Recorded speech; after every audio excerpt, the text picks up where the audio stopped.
Hello again, everybody. As you probably may already know, the 5.5 anniversary stream for Princess Connect was today, and they announced actually a bunch of things. So today we'll be talking about some of the most important things, or at least what I think are the most important things that you guys might want to know about in this video. But in case you want to see every single announcement they did, you can check out Princess Connect's Discord server. And there's a chat channel over there where they summarize every single announcement in the stream. It's called, if I remember correctly, Stream Summary. So if you're interested in knowing everything that was announced in the stream, feel free to check that out. But as for this video, as I said before, only the things I think are most important and you guys might want to know about. Of course, the first thing they gave out or gave away 1500 jewels for free because of the actual event, the actual stream. You probably already claimed these because they were out as the stream ended, if I remember correctly. So by the time you're watching this video, you probably already have them. So next up, the arena, the normal one, not Princess Arena, is getting a reset, which is really nice. This way we can get all the jewels again until we reach our max rank, I guess, or the maximum you can reach, which is very good. This way you can save up for the new units that we'll be talking about in a little bit, but the new units that are gonna come out during the half anniversary, which is really good. I do need some of those jewels because goddamn, these newer characters, holy, I need them.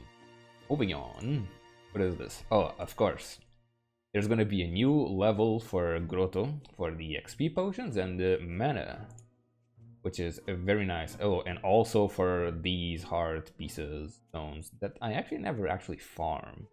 But yeah, really nice for the end game players because, as you all probably already know, the amount of mana and amount of potions, the XP potions that are needed this time to level up the characters to max level is a ridiculous amount, to be honest. And I'm constantly running out of XP and mana, so this is a very welcome update.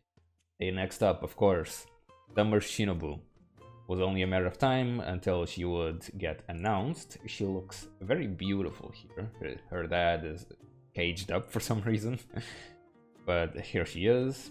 We don't really know exactly what she does yet, but as soon as we do, I'll be sure to update you guys on the situation. Hopefully she is a good character, but I have a feeling she might be a skip for most people, unless you're like a Shinobu fan, because yeah, there are gonna be a lot of new characters releasing, and of course Preface, but we'll talk about that in a little bit. Oh, also, yes, of course, 6-star Tamaki. No, sorry, not Tamaki. What's her name again? Makoto, of course. 6-star Makoto. It was about time for her to release a 6-star upgrade. She looks amazing. Her sword looks really badass. I really like the wolf on her shoulder. All the wolves over there. Looks really cool. I really like this background. Hopefully she is again meta, because she was meta for a really long time in the past. Really good unit in the past, but not at all these days. She might... no, not really. I don't think she will, but she might actually occupy the role Liberator Muimi has been occupying these days, because she also reduces a lot of defense, while also dealing a lot of damage. But Muimi might still be doing more damage than Makoto here, but we'll see, of course. It's still very soon to tell. As soon as we can actually tell that, I'll try to update you guys on the situation, which is actually a little bit bad because Muimi is on the gacha right now.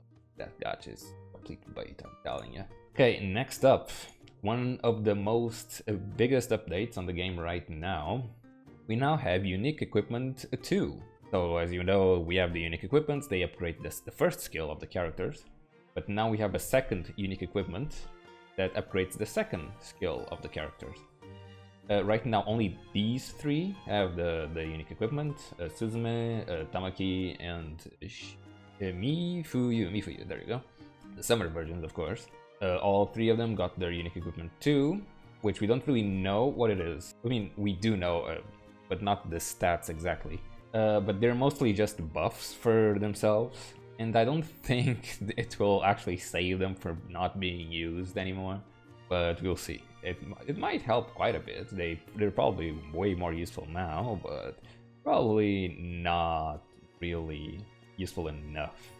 And as you can see, these unique equipment actually don't have a level, they actually use a star rating.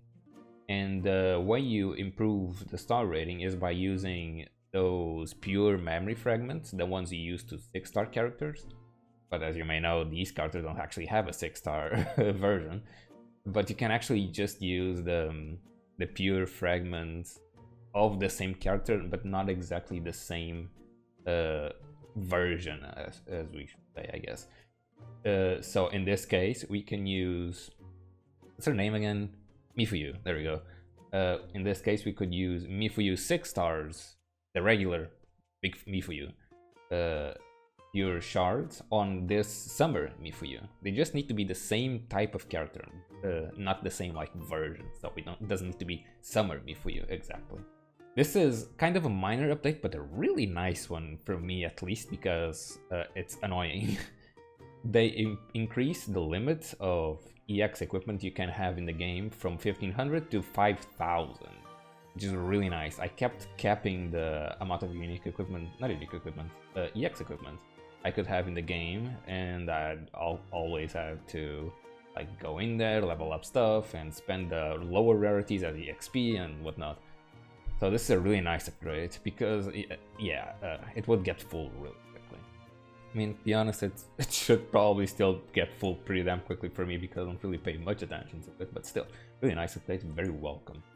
A clan battle update. Now, we don't really need to play the first tier like this here. As you can see, it says 1 on each one of them. You can now skip immediately to tier 2 of the bosses. That way you don't really need to waste time on the tier 1, because they're way too easy and they don't give as much points. Which is really nice for endgame players, but newer players or people that don't really have a lot of characters to actually do clan battle or a lot of resources, they can still play the first tier over here, and they don't need to go all the way to tier 2 immediately.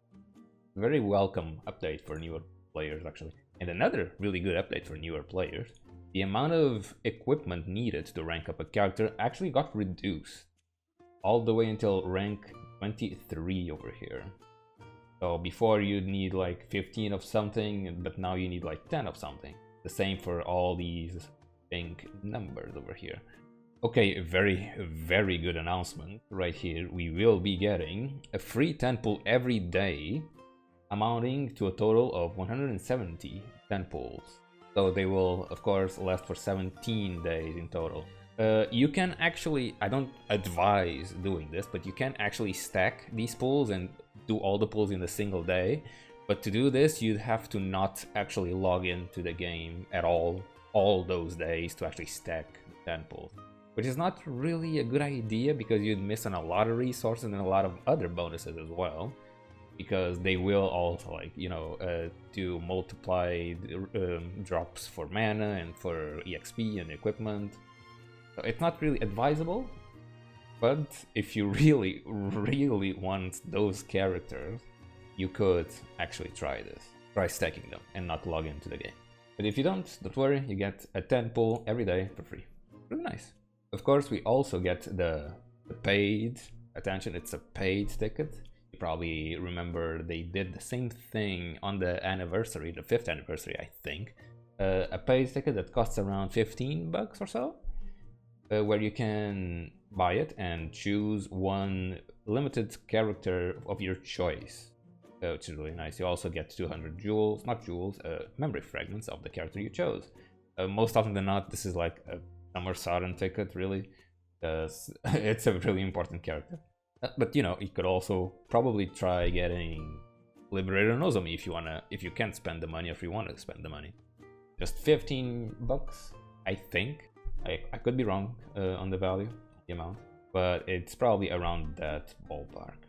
And there's also going to be, this is really good for newer players, there's also going to be a ticket for only available for newer players. So Newer players can actually buy 2 tickets, which is really nice. It's not a summer ticket, don't get the S wrong. The S is for Start Dash, so for newer players, so they can also buy a different character if they want to. Next up, really good announcement. There's gonna be a new event. And this one I'm actually really looking forward to because Kiaru over here looks adorable with this school uniform. Not too, but I really like how Kiaru has the hat on top of her here. Really cute. But yeah, this event should be after the rerun. No, it's not after the rerun. Never mind, it's next month. I didn't even notice that. But yeah, we have like a summer rerun right now, but it's not gonna be after that one. Or actually, it might be. It might be. Actually, it might be. Never mind. Yeah, it will start at the end of the month. And hopefully we get these 2 new characters, and hopefully they are pretty good. Again, more characters to pull for. A lot of characters that we have to look forward to. Moving on, we're almost done. What is this? Oh, of course, the new game mode. It's gonna be Princess Stadium or something? Battle Stadium, actually. It's gonna be called Battle Stadium. It's a PvE mode, it's not PvP, don't get fooled by the what? By what's been showing. It's actually a PvE team, not actually against any other teams. And from what we can tell, it's like a point-based, it has a point-based system, and according to the amount of HP you have left, when you beat the characters, the most points you actually get. So probably nuke teams are gonna be really damn useful here, as they are in PvP, really. So be sure to see if you have any kind of team that actually nukes them immediately, as quickly as possible. That way you can get the most amount of points. They actually give a lot of... let me see... there's actually oh, there we go. There's actually a lot of rewards over here. You can get 5 million mana, 2,000 master coins, 20 of these globes things. Like, there's a lot of stuff here. And 300 jewels, of course, and more 5 million men over here. Really nice. You need to be sure to do that every day. It is a daily thing anyway. It might be a weekly thing, who knows. Moving on, the last announcement, the most important one of them all. Of course, the new Prefest unit, Raireru. And goddamn, looking ridiculously good. Definitely gonna say for her. And since she is a Prefest unit, she's definitely gonna be a broken character, right? She has to be. She has to be a really broken character, like Shirley, right? Like, they wouldn't make a character look like this and be like underwhelming. So good luck to anyone that's gonna try getting her. I surely will need that luck because I also wanna pull for the new Kiara that's gonna come out, and also the new Suzuna because she also looks incredibly cute. And that's it for all the announcements, at least the really important ones, I think, that are really important ones. I hope this was helpful for anyone out there, and I'll see you guys next time.